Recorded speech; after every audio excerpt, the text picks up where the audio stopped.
الله بقوم يحبهم ويحبونه أذلة على المؤمنين أعزة على الكافرين يجاهدون في سبيل الله ولا يخافون لومة لائم ذلك فضل الله يؤتيه من يشاء والله ذو الفضل العظيم. صدق الله العظيم وصدق رسوله النبي الكريم ونحن على ذلك لمن الشاهدين والشاكرين والحمد لله رب العالمین. معزز و مکرم اساتذہ اکرام اور میرے ہم نوا ساتھیوں، لا مذہبی سے ہو نہیں سکتی فلاح قوم، لا مذہبی سے ہو نہیں سکتی فلاح قوم، ہرگز گزر نہ سکے گی ان منزلوں سے آپ. کعبے سے بت نکالے تھے رسول نے، کعبے سے بت نکالے تھے رسول نے، اللہ کو نکال رہے ہیں دلوں سے آپ. سامعین اکرام، آج کا دور ارتداد کا دور ہے.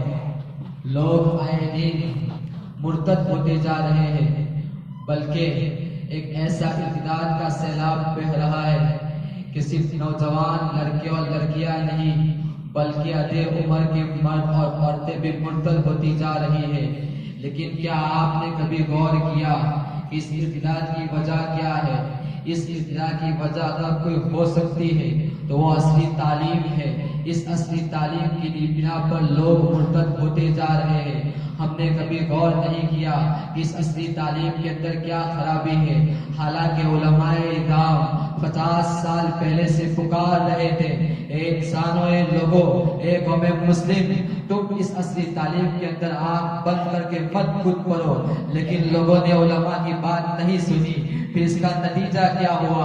پھر اس کا نتیجہ یہ ہوا کہ آج ہمارے قوم کی وہ لڑکیاں جو کل اس خاندان کی، جو کل اس خاندان کی عزت و آبرو تھی، جس کے ہاتھ میں اپنے خاندان کی عزت و آبرو تھی، آج وہ لڑکیاں اس خاندان کے ناک کٹانے کے اوپر تلی ہوئی ہے اور وہ ارتداد کے سیلاب میں بہہ رہی ہے. اور روزانہ کئی مسلم لڑکیاں مرتد ہوتی جا رہی ہے. حالانکہ اس باپ نے جس کے لیے کیا کیا محنتیں کی تھی، اس کے لیے اپنا پسینہ بہایا تھا اور گارے پسینے کی کمائی اپنی بیٹی کو پڑھانے کے لیے لگائی تھی.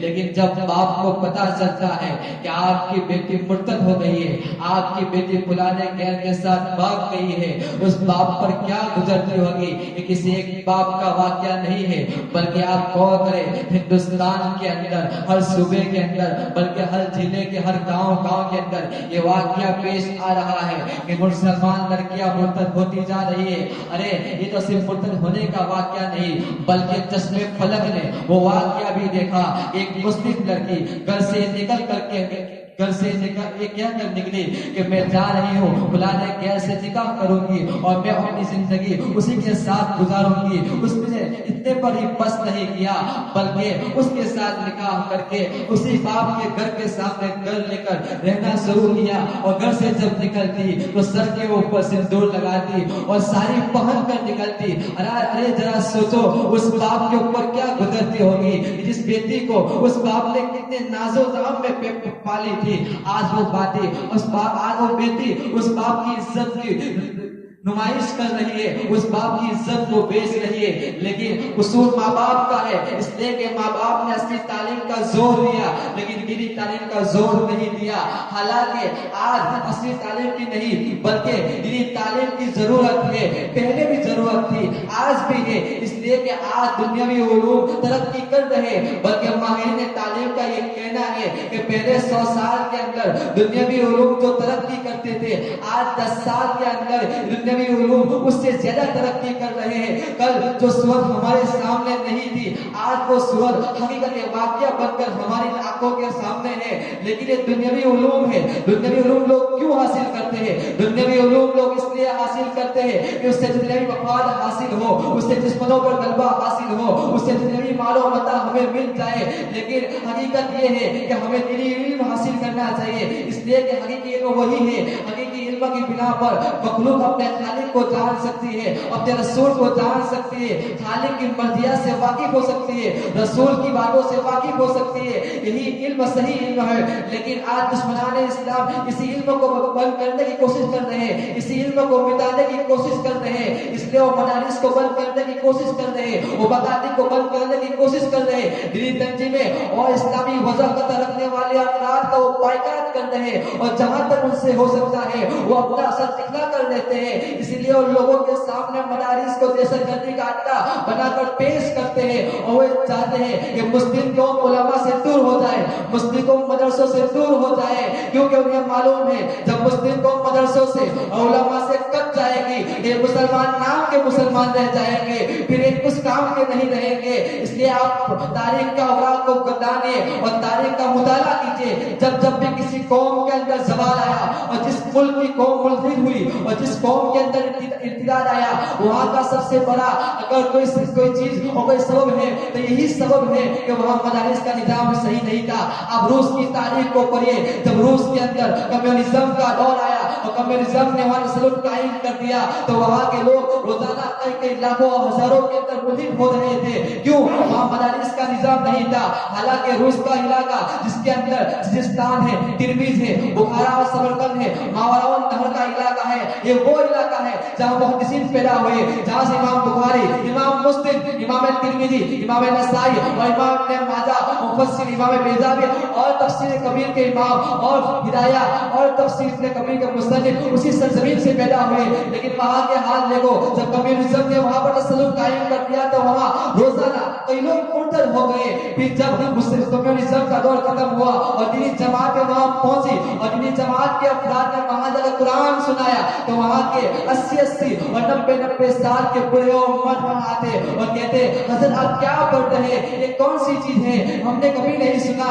ان کی آنکھوں میں آنسو آ جاتے، معلوم چلا کہ کئی سال ایسے گزرے کہ لوگوں نے قرآن کو نہیں دیکھا، لوگوں نے قرآن کو نہیں سنا، نہ نماز کو جانا، نہ نماز پڑھی، اس لیے کہ انہوں نے مسجدوں کو تالے لگا دیے تھے، قرآن کو جلا دیے تھے۔ اگر تم نے بھی اگر ایسا کیا اور تم نے مدارس سے رشتہ کاٹ دیا تو تمہارا حال بھی یہی ہوگا کہ آپ ہندوستان کی وہ تاریخ بھول گئے کہ 1857 کے اندر شاملی کے میدان کے اندر جب مولانا قاسم نانوتوی، حاجی عبداللہ مہاجر مکی اور مولانا رشید احمد گنگوہی نے جب شکست کھائی تو انہوں نے سب سے پہلے جو قدم اٹھایا وہ مدارس کو قائم کرنے کا، اور انہوں نے دیوبند کی سرزمین کے اوپر دارالعلوم دیوبند کی بنیاد رکھی۔ پھر کسی دارالعلوم دیوبند سے وہ افراد پیدا ہوئے انہوں نے ارتداد کے دور کو بھی ختم کیا اور اس ملک کو آزاد کیا۔ کیا مولانا رحمت اللہ کرانی اسی جماعت دیوبند کے افرادوں میں سے ہیں؟ انہوں نے ان راہبوں کے ساتھ اور عیسائیوں پادریوں کے ساتھ مناظرے کیے اور مناظرے کر کے اس دور کو، اس الحاد اور مرتد کے دور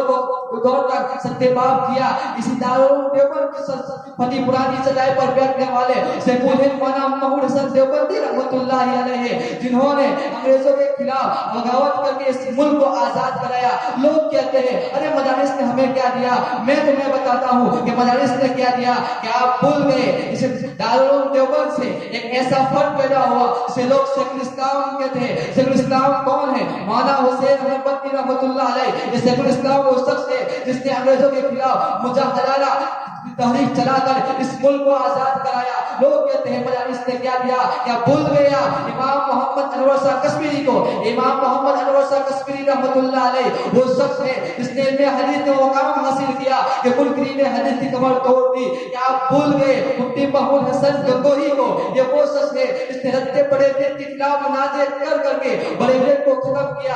آپ بھول گئے مولانا الیاس قادری کو؟ یہ وہ شخص ہے جس نے تبلیغی جماعت کو جاری کر کے لوگوں کی جہالتوں کو دور کیا۔ کیا آپ بھول گئے حکیم الامت مولانا صفی تھانوی کو جس نے تزکیہ نفس کر کے لوگوں کے دلوں کی اصلاح کی؟ پوچھتے ہیں ارے مدارس نے کہہ دیا کہ علامہ اقبال کا وہ مقولہ تمہیں یاد نہیں؟ کسی نے کہا علامہ اقبال سے مدارس بند کر دیے جائے اس لیے کہ اس کے اندر غریب بچے پڑھتے ہیں، ان کا کوئی نظام نہیں ہے۔ تو علامہ اقبال نے ان سے کہا تھا ارے مت ایسا کہو، اس لیے کہ میں نے قرطبہ اور گردارہ کا سفر کیا ہے، وہاں کی مسجدوں کو میں نے دیکھا ہے، وہاں کی بڑی بڑی مسلم عمارتوں کو میں نے دیکھا ہے، وہاں کیا ہو رہا ہے۔ آج وہ شراب کے اڈے بن گئے، نائٹ کلب اس میں جاری ہو گئے، وہاں جوا کھیلا جا رہا ہے. اگر اس ملک سے ہندوستان سے اگر مدارس ختم کر دیے گئے تو یہاں کا حال بھی وہی ہوگا.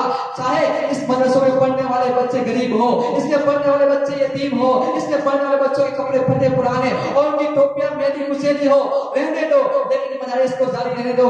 جب تک اس ملک میں مدارس قائم رہیں گے اور یہ مدرسے چلتے رہیں گے تب تک اس ملک کے اندر اسلام باقی رہے گا. جس دن اس ملک سے مدرسے ختم ہو جائیں گے تو اس ملک سے اسلام بھی چلا جائے گا. اگر آپ چاہتے ہیں کہ ہماری نسل مسلمان باقی رہے، ہماری نسلوں کے اندر ایمان باقی رہے، تو صرف آپ اصلی تعلیم کے اوپر زور مت دیجیے، بلکہ آپ آگے بڑھے اور مدرسوں کا تعاون کیجیے اور ان مدرسوں کو چلنے کے لیے آپ کوشش کیجیے. اس لیے کہ اسلام کا تعلق اور اسلام کی بقا اس ملک کے اندر اگر کسی چیز پر ہے تو ان مدرسوں کے اوپر ہے. ہمیں چاہیے کہ ہم ان مدرسوں کا تعاون کریں اور مدرسوں کے لیے جتنا ہو سکے اتنی کوشش کریں. اللہ تبارک و تعالی کئی ساری باتیں ہم سب کو اپنے کرنے توفیق عطا فرمائے. آمین و آخر دعوانا.